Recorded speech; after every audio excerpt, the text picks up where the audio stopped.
Hello.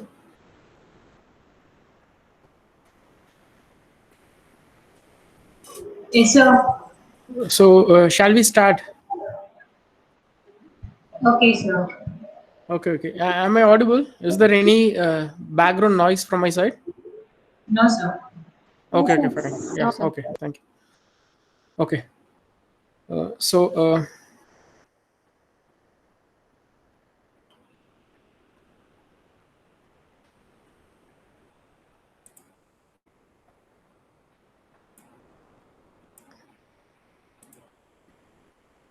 just a few seconds. Okay.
Uh,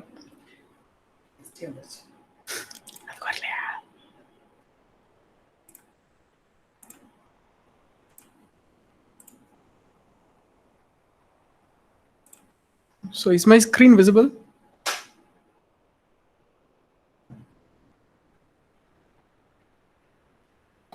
Yes, sir. So what's on the screen? You opened OneNote. Okay, The okay, fine. Microsoft Okay. Notes. Yeah, okay, okay, fine. So this session will be continuation of the previous lecture session. So I think I started with discussing about the various stages of modern drug discovery process. I also gave one homework, right? So we'll see the questions.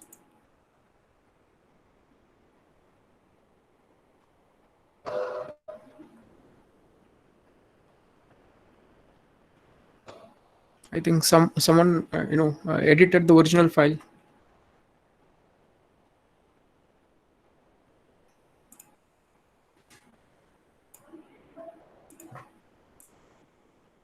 Okay, so I think these are the questions I have asked, right? Yes, sir. Okay, so let me first summarize the previous lecture. We started with discussing about the various stages. So we have 9 stages in the modern drug discovery process.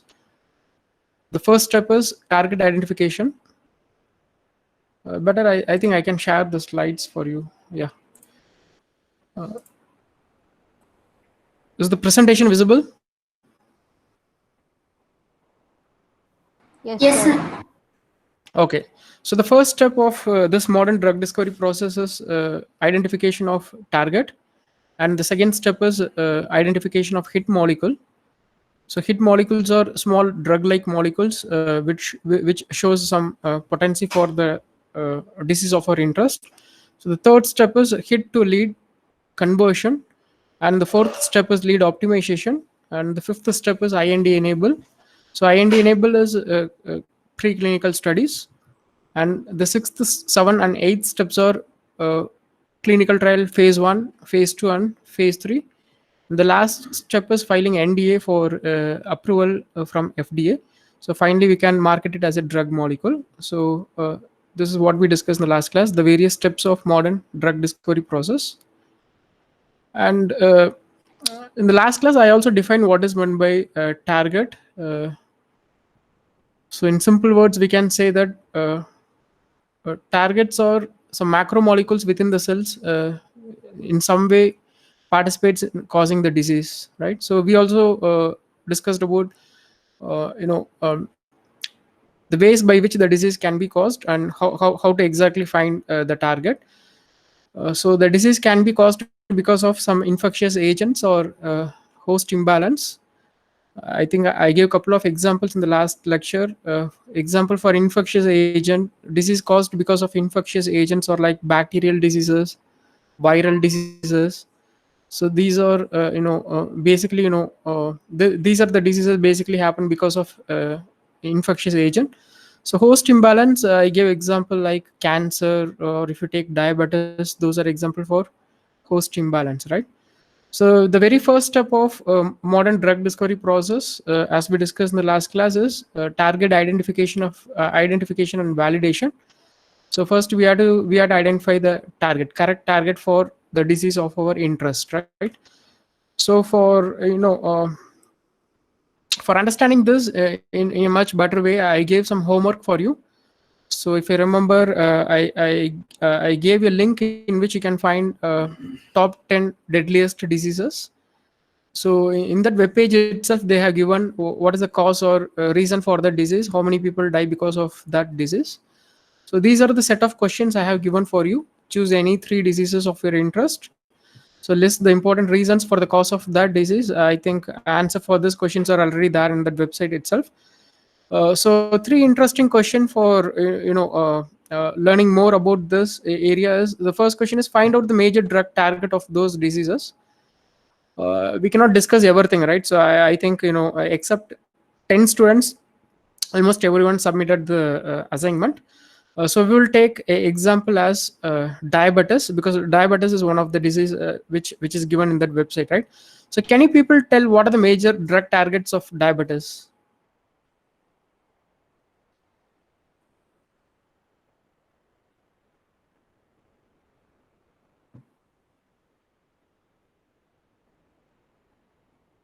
I hope everyone is connected. Someone can respond.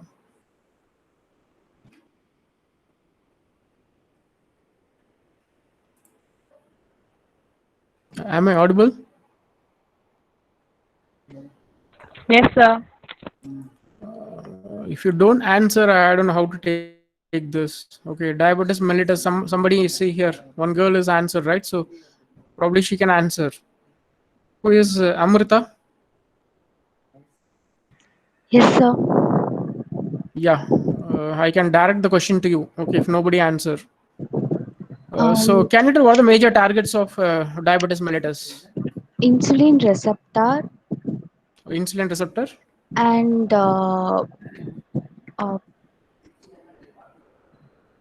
pancreatic alpha amylase.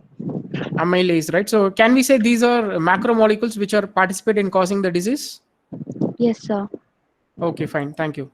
So next, I just want to see the notebook of Bhagyashree. I don't know whether she completed or not. Yeah, she discussed about tuberculosis. I hope she has joined, right? Bhagyashree. Yeah. Yes, sir. Okay, so can you quickly tell, what are the major targets of tuberculosis?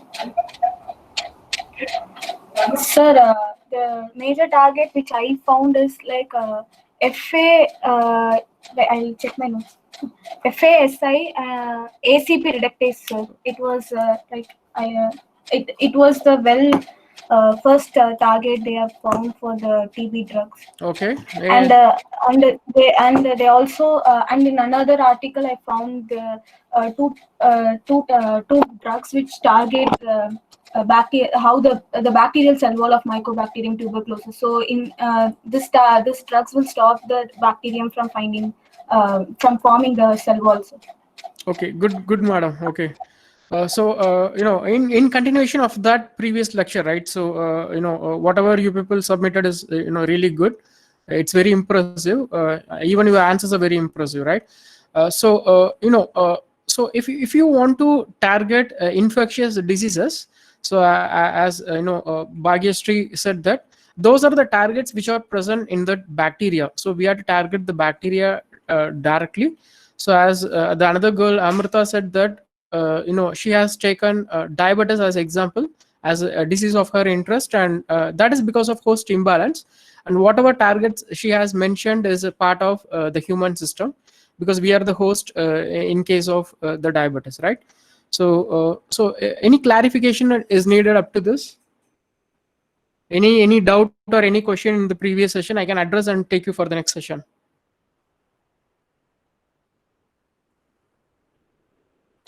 Yeah, clear, sir. Okay, no doubt, right? Okay, I assume that no doubt for everyone. So moving on, I hope that you have good idea about what is meant by drug target. So again and again, I'll be repeating, these for at least a few more lecture classes to make you to memorize all this, right? So drug targets are the macromolecules which are actively participating in causing disease. We can easily control the structure and function of those macromolecules with the help of small molecules like drugs. So those are what are called as drug targets, right?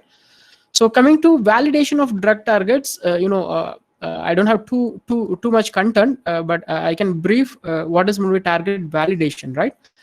I think everyone completed biochemistry, and can you tell any familiar biochemical pathway that you have studied in biochemistry? Or maybe glycolysis? So have you studied about glycolysis? Yes, sir. Okay. So what happened in case of glycolysis? So can someone tell what exactly happening in glycolysis? Breakdown of glucose. Breakdown of glucose. So what is the starting material?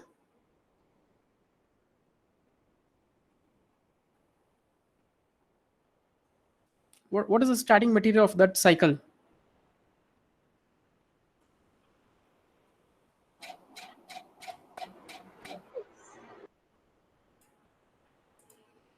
I am waiting for your answers. Okay.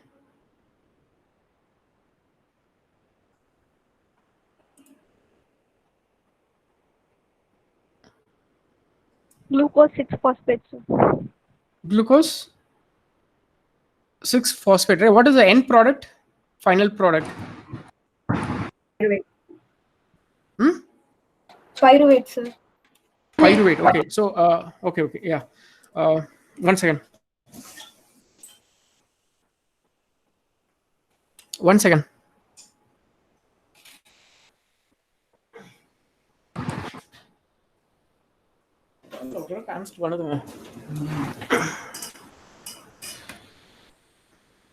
Hello.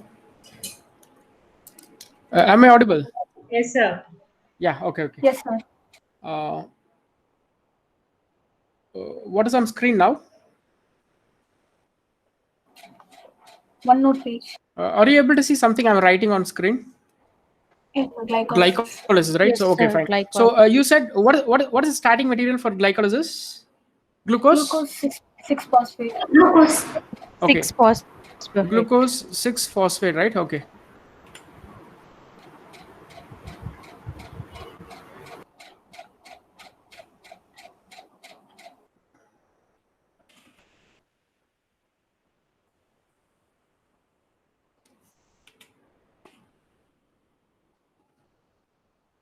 Okay. So what happens when we go in the glycolysis pathway? What's the end product?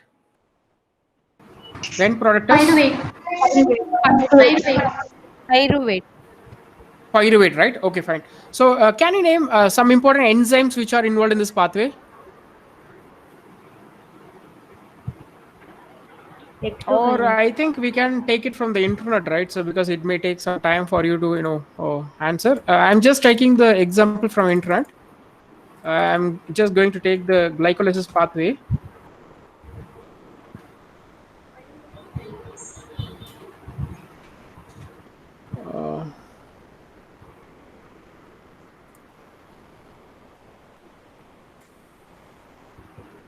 Okay.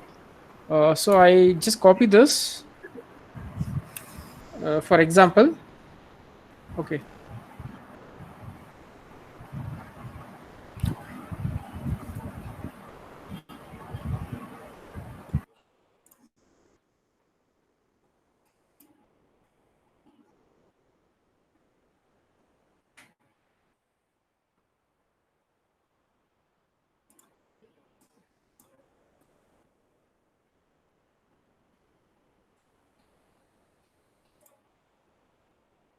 So is the pathway visible for you?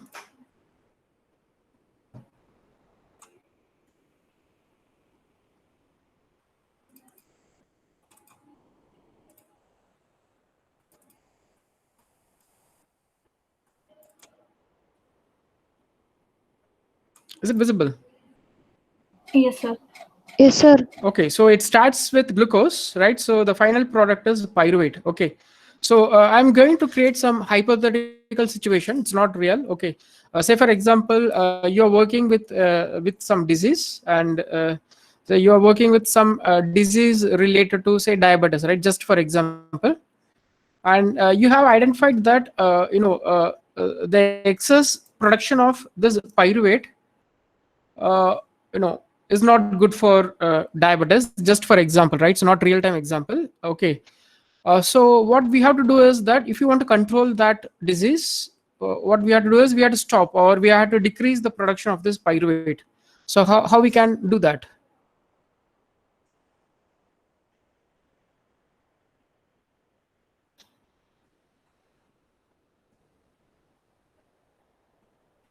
Break the cycle, break the glucose to pyruvate conversion.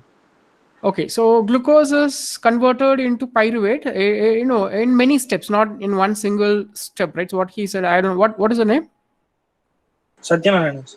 Satyanarayana. Okay, so it is not taking place in one single step. There are multiple steps, right? So if you look at this multiple step, there are many enzymes which are involved. Hexokinase is there.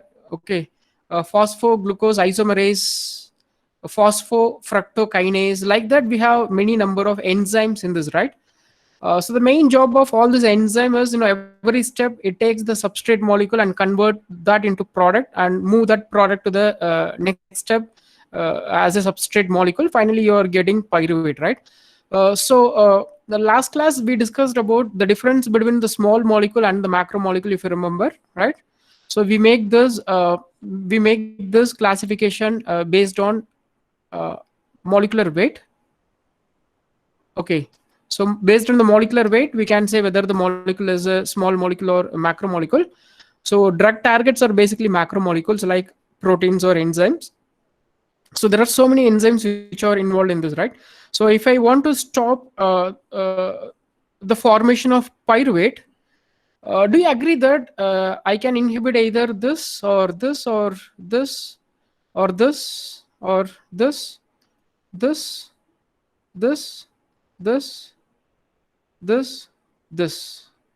So inhibition of any of this enzyme will lead for decrease or stop of the formation of pyruvate. Do you agree? Yes, sir. Looking for response from a few more. I just wanted to ensure whether the concept is understandable. Is it understandable? Yes, sir. Yes, sir. Okay. Yes, sir. Okay, fine.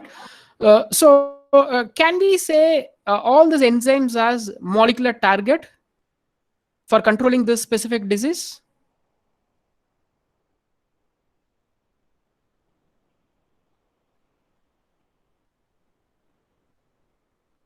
So the disease here is because of the overproduction of pyruvate, just a hypothetical situation. So in this disease, we need to control the production of pyruvate.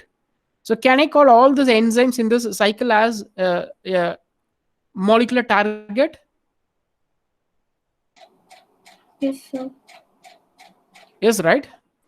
No, No, sir. It's only pyruvate kinase. No.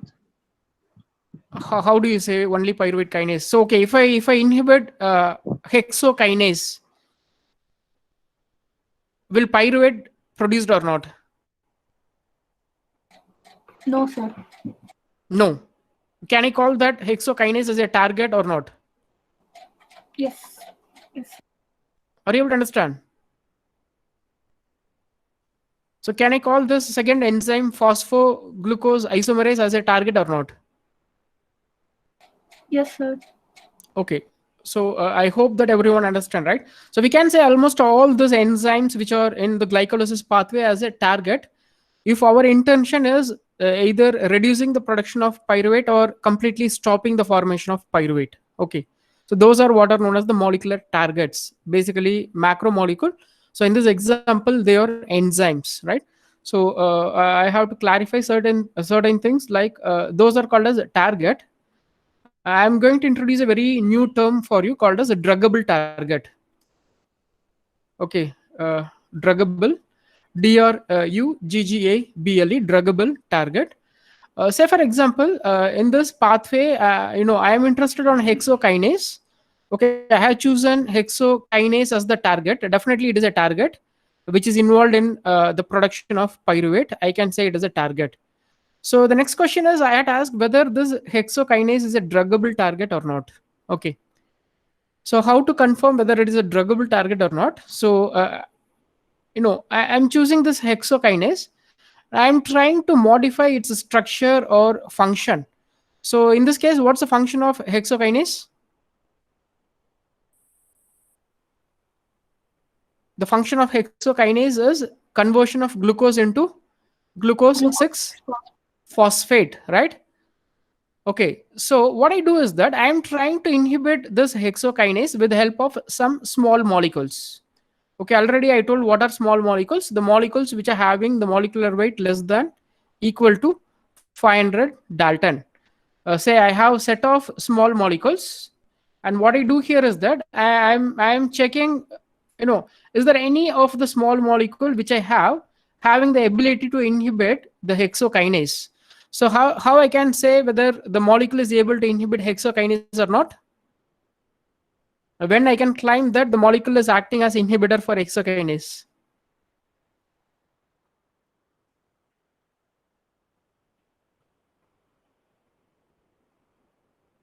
See, kindly respond. If you don't understand, just tell me. I have to give some other alternate examples. My question is very simple, straightforward. So when I can say that a molecule is acting as a hexokinase inhibitor.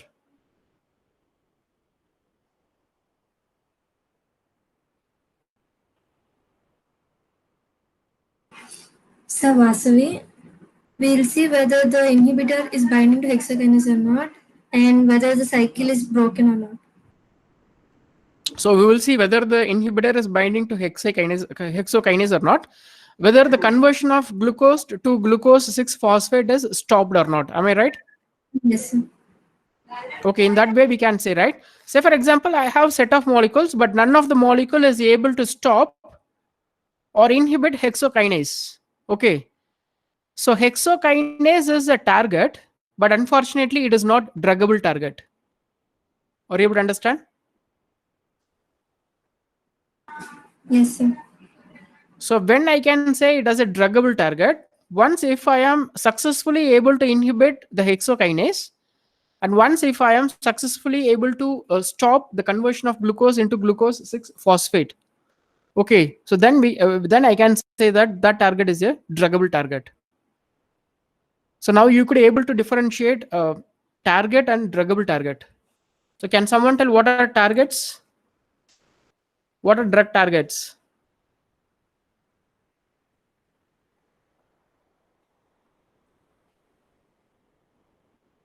I think Satya Narayanan, you can answer.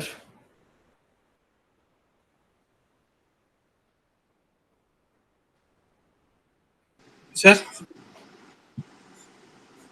Yeah, you can answer what are called as targets, and when we can say a target is a druggable target. sir, a target is the molecule or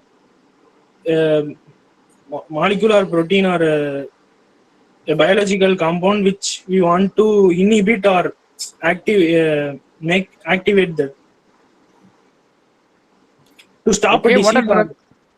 Okay, fine. What are druggable targets? If you have a drug compound for the target, it is called as druggable target, and we also find that the pathway is broken. Okay, I think we need some more clarification. Okay, let me explain. Let me give some more examples, right? I'm not convinced with your answer. Okay, I hope my explanation is not clear. So what is on display now? It's a blank screen. Huh? It's a new OneNote, screen, right? One new screen, right? Okay. Okay. So say for example, so we are working with some disease X. Okay, I just generalize this. Okay, we are working with a disease called as cancer. Okay, so the ultimate aim of this project is that we have to discover some new anti-cancer drug molecule. Maybe this example will make it understand easily. So my intention is designing some anti-cancer drug molecule. So when I look at the basics of the disease, when I look at the basic cell biology and molecular biology of this cancer disease, so I have identified that there is a protein called as X, and the overexpression of this protein X that will some way related to causing this cancer. Okay, that is my understanding from the basic cell and molecular biology. So so this protein X is synthesized in certain pathway. Okay, so for example, this protein X is synthesized via a pathway called as A. Okay, so activation of the pathway A lead for protein X. Okay, there is another pathway called as C. The activation of pathway C also will lead for the expression of protein X. What I mean here is the protein X in the cell is synthesized in multiple pathways. Okay. So all the proteins which are involved in this pathway A and all the proteins which are involved in this pathway C, we can say those proteins are some way related to the formation of protein X. So can we say those proteins as drug target? Yes or no? Yes, sir. Yes, right. So say for example, in pathway A, we have two proteins. So these are the two proteins. Okay. So the activation of these two proteins will lead for the formation of protein X. Okay. So I can say these two proteins as drug target. Is it understandable? So we can say those are drug targets. Able to understand? Now my intention is that I have to stop the synthesis or the expression of protein X. So how I can do that? I can do that in simple way. What I have to do is that I have to inhibit either this protein molecule or I have to inhibit this protein molecule in that pathway that will lead for inhibition of protein X. Is it understandable? Yes, sir. So how many targets I have identified in this pathway A? 2. Two proteins, absolutely right. So we have two protein molecules. What are the name of what are the proteins? One is this protein, another one is this one. Okay, so we have two proteins. Understandable? Yes, So sir. now I am trying to inhibit this protein, first protein molecule, with the help of some small molecule. But unfortunately, none of the small molecule is able to inhibit protein 1. You will understand. So now I am trying the same with protein 2. Some of the molecules which I have capable of inhibiting protein 2. Which of this protein is druggable? The second one. The protein second is druggable. Are you able to understand? Yes, sir. So Yes, sir. how do we say it as druggable? Because using the small molecule, we are able to stop the function of that protein. What is the function of protein 2? The function of protein 2 is it expresses protein X.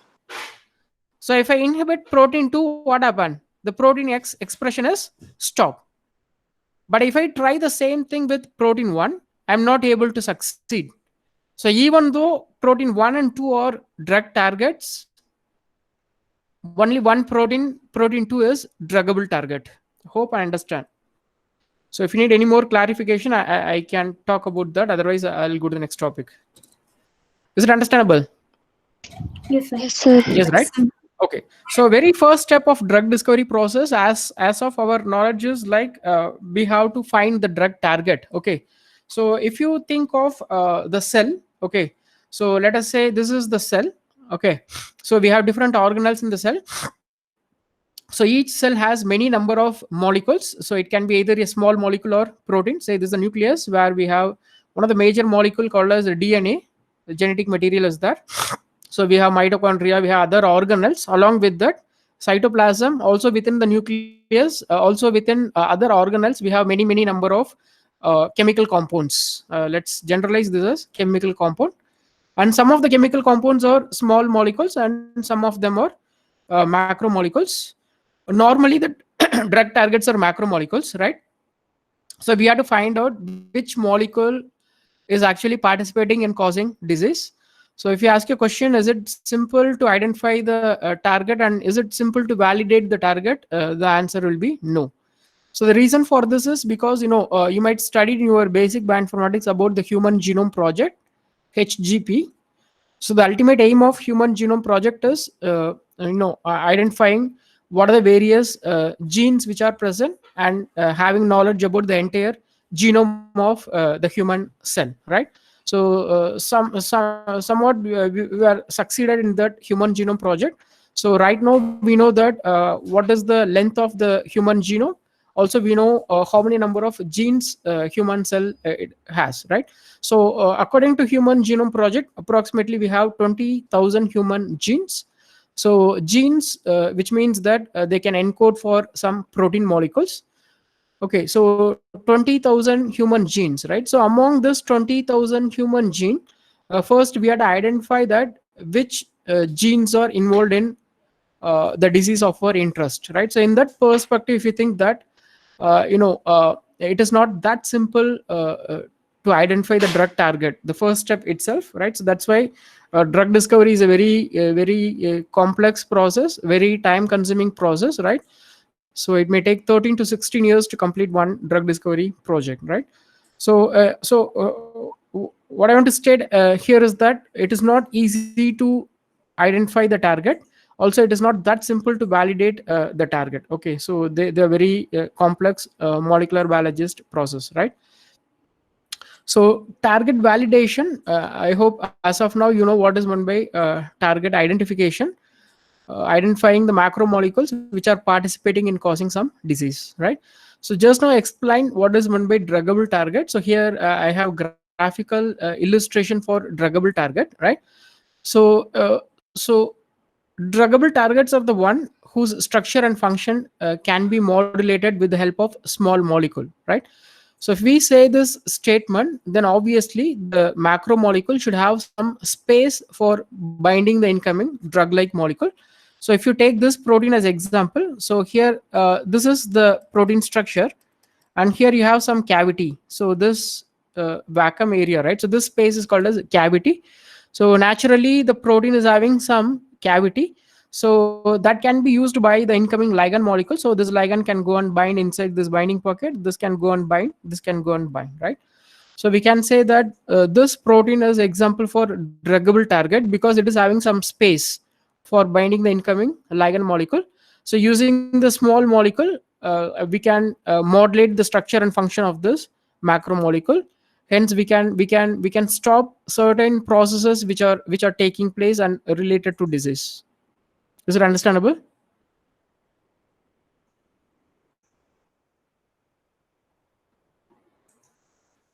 Yes, sir. Okay. If not understandable, I have to give some more example, right? So you can stop me at any time, right? So I hope that you understand. That is what is meant by target validation. So here, this slide is having certain types of targets, right? So we have many types of targets. So let me talk something more about target in this slide before explaining this. So targets, drug targets are basically macromolecules, as I said earlier. Drug targets, they are basically macromolecules. Okay, they are the suitable macromolecules or suitable drug targets. So 4 classes of molecules which are very often used as drug target. The first class of molecule is called as protein. The second class of molecule, DNA or RNA, and the third class of molecules, lipids, and the fourth class of molecules, glycoproteins or carbohydrates. Okay. So I can say that if you take any FDA approved drug molecules, most probably, not always, most probably, those drug molecules will target either a protein molecule which is present within the cell, or a DNA, RNA which is present within the nucleus of the cell, or the lipids. Lipids are, the cell is surrounded by lipids. It's outer layer of any cell, right? So they can go and bind to lipids, or glycoproteins, protein molecules which are attached to some carbohydrate, right? So any of this molecule can act as drug target, suitable drug targets, right? So if you ask a question that whether all the molecules are druggable, it is a question, right? So it depends on many factors, mainly depends on disease, so many factors involved in that. Okay. So GPCR is a kind of protein molecule. So they are called as G protein coupled receptor. Okay, so these are the percentage of small molecule drugs that binds to GPCR. Okay, so 45% of the drug molecules, they bind to GPCR, G protein coupled receptor, and some percentage of the molecules which binds to kinases. Kinases are enzymes, and some amount of the molecules, small molecules, they bind to protease. Again, protease or enzymes. And the protein targets which are present, we don't have any small molecule that can capable of binding to the protein targets, right? So the aim of this slide is, not all the class of macromolecules are druggable. Certain classes of molecules, they're not druggable, which means that we cannot modulate the structure and function of those macromolecules with the help of small molecules. Is it understandable?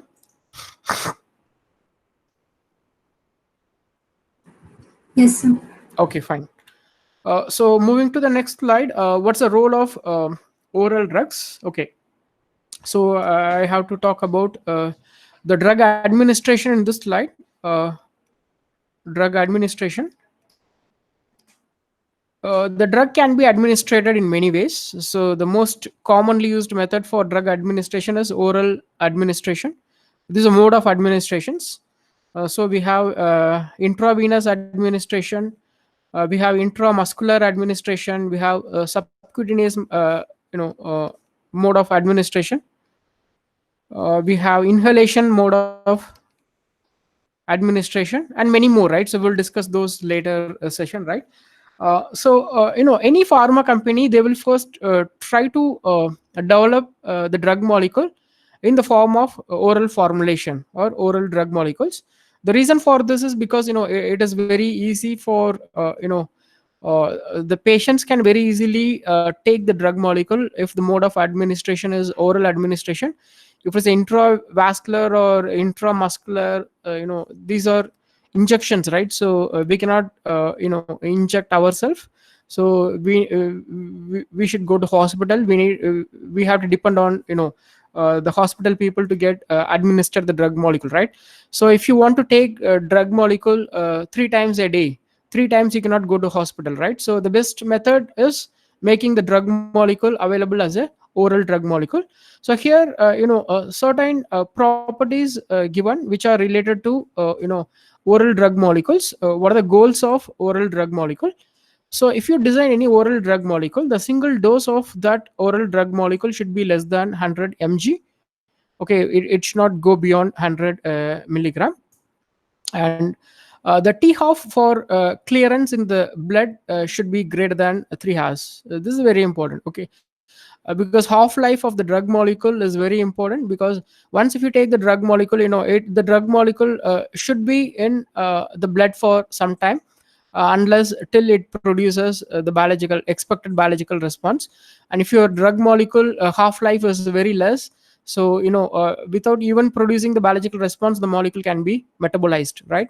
So at least the molecule should have 3 hours half-life time, and oral uptake of the molecule should be greater than 50%. It means that if you take 100 mg of the drug molecule, at least 50 mg of the drug molecule should be entered into the circulation, right? So all this point I'll be discussing again detail in some other session, just for understanding purpose, that all the pharma companies will first initiate the project, will try to formulate the drug molecule in the form of oral drugs, right? So these are the characteristic features, these are the goals which are expected for a good oral drug molecules, right?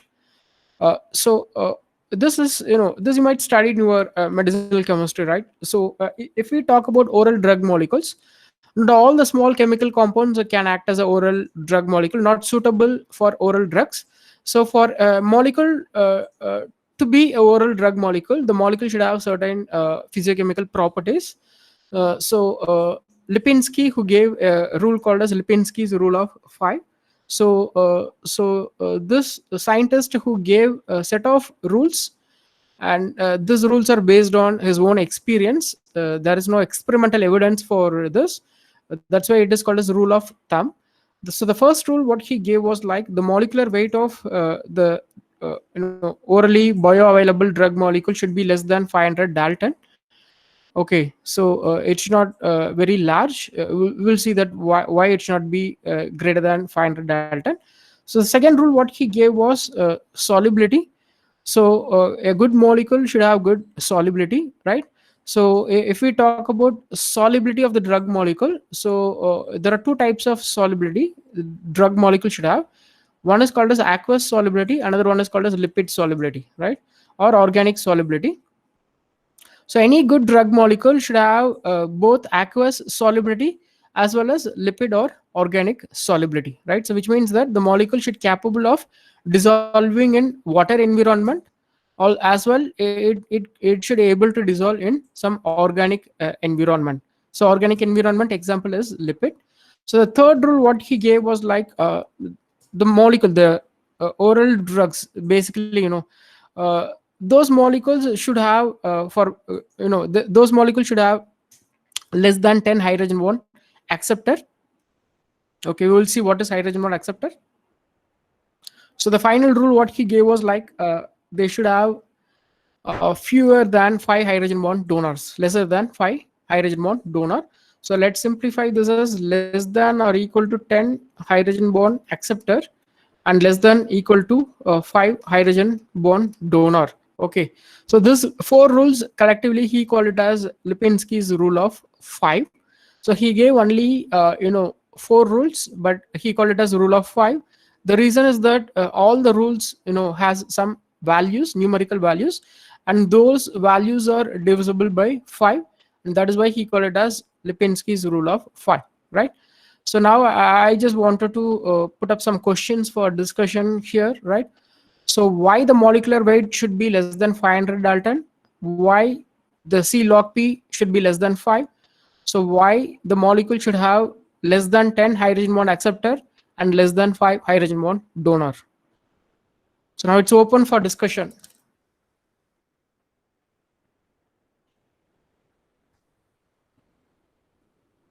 You may have some wild guess why the molecular weight of oral drug molecule should be less than 500 Dalton. Let's start with the first rule.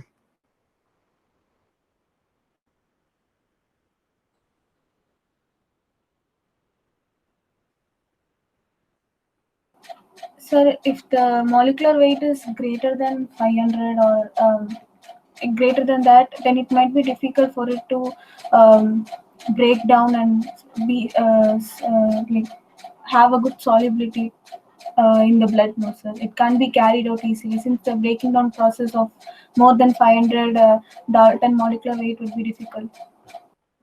Okay, what's the name? Sir, I'm Vageshri. Sorry? There's a kind of Vageshri, sir.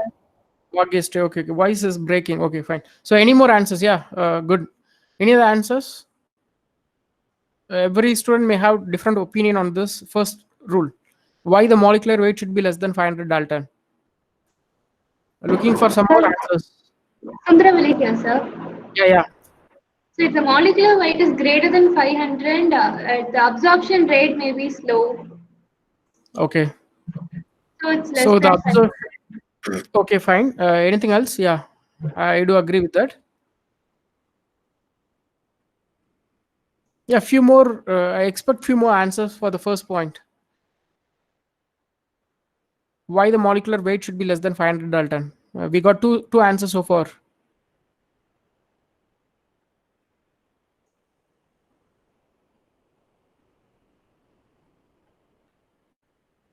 So again, I am saying that even if your answer is completely wrong, doesn't matter.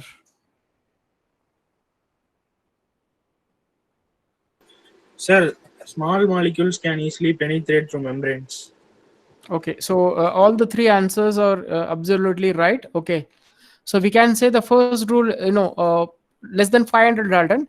If the molecular weight is very large, the movement of the molecule within the body is highly restricted. Also, what I mean here is what I mean here as movement is which includes the absorption also, right?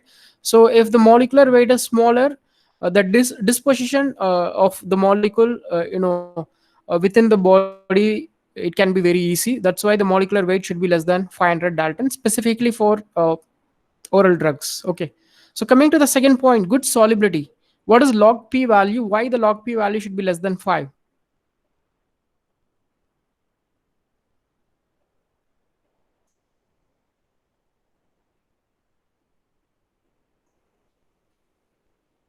Sir, Sundaravali here. Yeah. Sir, because the cell's outermost layer is phospholipid, so it has to take the outer layer as well as it has to be soluble in the cytoplasm. So it's less than 5. That's the value you are talking about. I'm asking what is the log p first? Partition value. Partition value. What partition value means? Is there any formula to calculate that, or?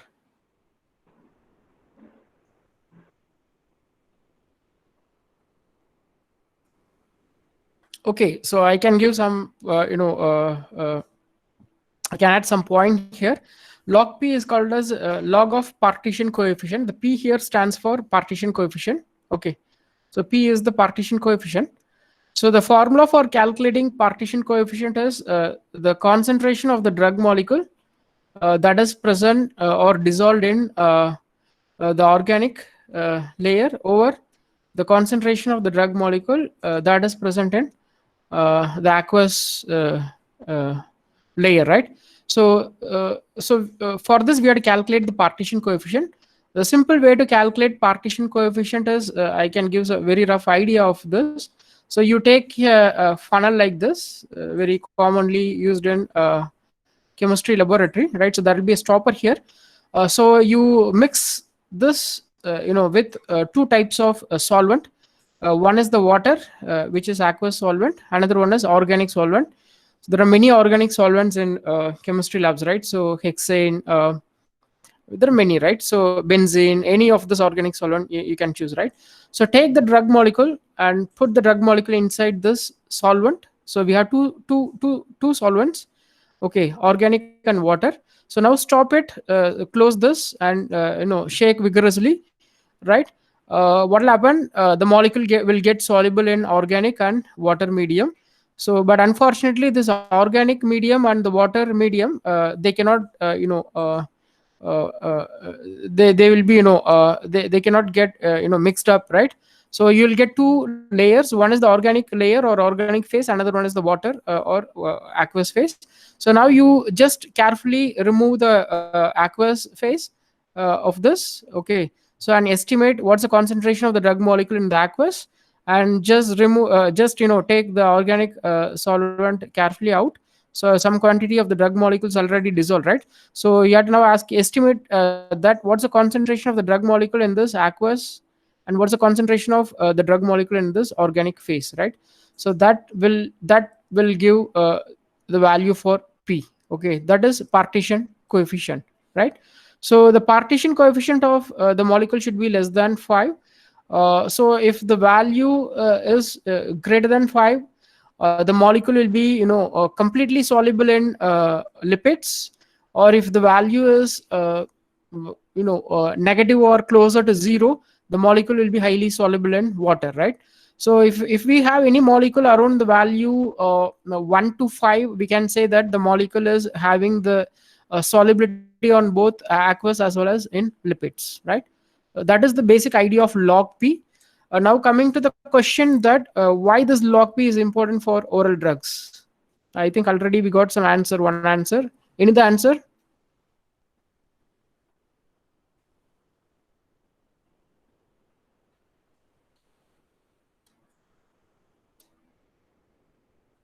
So I'm looking for one or two more answers. So why the molecule should be soluble in water as well as lipid? Why the molecule should have the value in the range of 1 to 5? What will happen if the molecule is completely soluble in lipid, or what will happen if it is completely soluble in water? That's the question. So Vasavi here. Yeah. The drug should be soluble in water so that it will transport to the various parts of the body, and it should be soluble in organic solvent so that it will enter the cell. So what she said is absolutely right. So no more explanation is needed. What she said is a very correct answer. So water solubility is important because the blood, if you take, we have a lot of water content, right? So the system for the molecule to take into every part of the body, for the molecule to get enter into the circulation itself, right? So we need some kind of water solubility, right? So, but water solubility alone is not important for a good drug molecule, because the molecule should somehow enter into the cell. So as you know that the cell membrane is made up of lipids, so it need kind of lipid solubility, right? So that is why the molecule should have balanced solubility between water and lipid, and that is why he says that for good solubility, the log P value should be in the range of +1 to +5 or less than 5. Okay. I'm going to ask you a question. Say for example, I have a drug molecule, and this drug molecule is approved by FDA. Okay, but this drug molecule does not have any lipid solubility. So what's your view on this drug molecule? Again I say my question, right? So say let us assume that there is a drug molecule approved by FDA. If we look at the physiochemical property of the drug molecule, the value, this log P value is negative. That dictates that the molecule is completely soluble in water. It don't have any lipid solubility, right? So what's your view on this compound? How FDA approved this drug molecule? So maybe this drug is not supposed to give orally, but to be injected directly. Even if it is injected, don't you think that the molecule should have lipid solubility? Or do you mean that for injectable drug molecules, lipid solubility is not important? That's why specifically I'm asking this question. You had to think of this. Who said this answer? Sir, me, Bhagyashree. Yeah, Bhagyashree. Do you think that the lipid solubility is not important for intravenous injection drug molecule? No, it's important. It is important, right? Yes, sir. Yes, sir. Then what's the point of the scenario that I have told you? Everyone can try. Okay, these are very interesting questions. So maybe it has to do with the circulating blood only, sir. Doesn't have nothing to do with the cell. Maybe it should increase. Absolutely right. Okay, so absolutely right. Okay, maybe the situation which I told, no, if that is the case, maybe the drug molecule need not enter into the cell. The target may be present outside the cell itself, or it may be present somewhere in the blood or something. What she has said, right? That is right. So hope you understand the importance of water solubility, right? So moving to number of hydrogen bond acceptor and number of hydrogen bond donor. So before discussing details about hydrogen bond acceptor donor, so can someone tell that can someone tell what are different types of bonds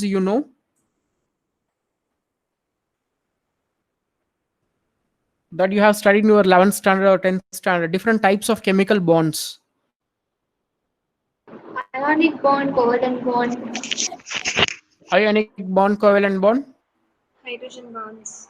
Hydrogen bond. hydrogen bonding, right? So these are at least three everyone should know, right? So ionic bonding, hydrogen bond, covalent bonding, hydrogen bonding, right? We have many types of chemical bonding. Some bonds are really strong bonds, and some bonds are weaker. So this hydrogen bond is this bond is considered as one of the very important bond if we talk about the drug discovery or drug designing process, right? Maybe in the next class I can give good picture about what is hydrogen bonding, why this hydrogen bonding is very important for a drug molecule, and why the value of hydrogen bonding should be lesser than 10 for the acceptor and lesser than 5 for the donor, right? So any questions as of now till what we have discussed, I can address. I think time is up. That's why I had to wind up. Any questions?